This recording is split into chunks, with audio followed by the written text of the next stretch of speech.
ជំរាបសួរពុកម៉ែបងប្អូនទាំងអស់គ្នាថ្ងៃនេះយើងមកកោះរង្វាន់ភេទជ្ជៈបើកម្លាំងជាមួយខ្ញុំដែរនេះគឺភេទជ្ជៈបើកម្លាំងត្រាហ្គែនជារបស់ខ្មែរទេហើយរសជាតិយិនសិនគុណនឹង10នេះបងប្អូនអាចមើលបានយិនសិនគុណនឹង10អញ្ចឹងមានន័យថាវាជាប្រភេទភេទជ្ជៈមួយដែល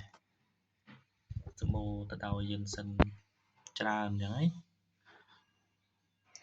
ជំនួយច្រើនការលើកហាត់ប្រាណជំនួយខួរក្បាល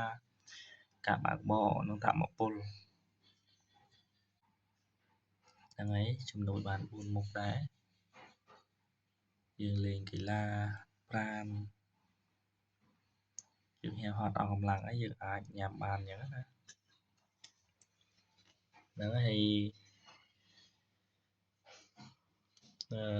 គេហៅថាកាត់បន្ថយ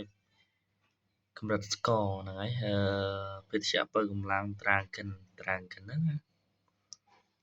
ងហើយភេទជ្ជៈបើកម្លាំងត្រាងកិននេះផ្សំជាមួយនឹងទឹកផ្លែឈើកម្រិតស្ករ 25% ទាបជាងភេទជ្ជៈបើកម្លាំងនានាទឹកយិនសិនគុណនឹង10ច្រើនជាងធម្មតាកុមារស្ត្រីមានផ្ទៃពោះឬអ្នកមានប្រតិកម្មចំពោះកាហ្វេអ៊ីនមិនត្រូវលើកទឹកចិត្តឲ្យទទួលទានទេអញ្ចឹងមានន័យថាអ្នកដែលប្រតិកម្មឬអ្នកដែលហូបជាតិស្ករដូចជាទឹកកំប៉ុងទឹកអីទៅវាប្រតិកម្មណាអញ្ចឹងគេឲ្យហូប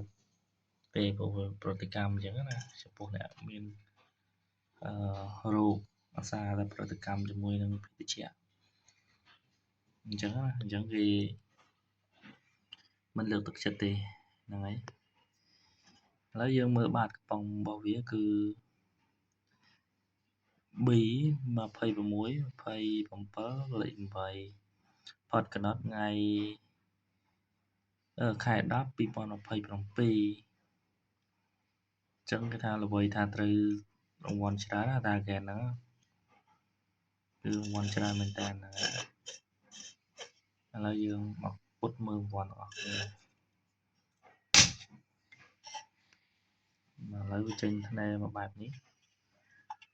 យើងមិនដឹងថាវាត្រូវប្រមាណទេយើង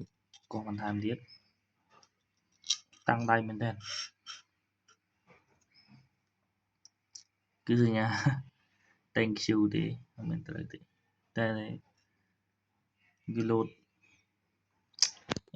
ស្អីគេនេះមកនេះបើកម្លាំងបន្តទៀតអញ្ចឹងមានន័យថាអរគុណមែនអត់បងប្អូនគេដាក់អក្សរអញ្ចឹងមកអញ្ចឹងណាតែអង់គ្លេសគេដាក់ thank you មានន័យថាអរគុណអញ្ចឹងមានន័យថាបើកម្លាំងបន្តទៀតហ្នឹងមានន័យថាទិញបន្តទៀតទៅ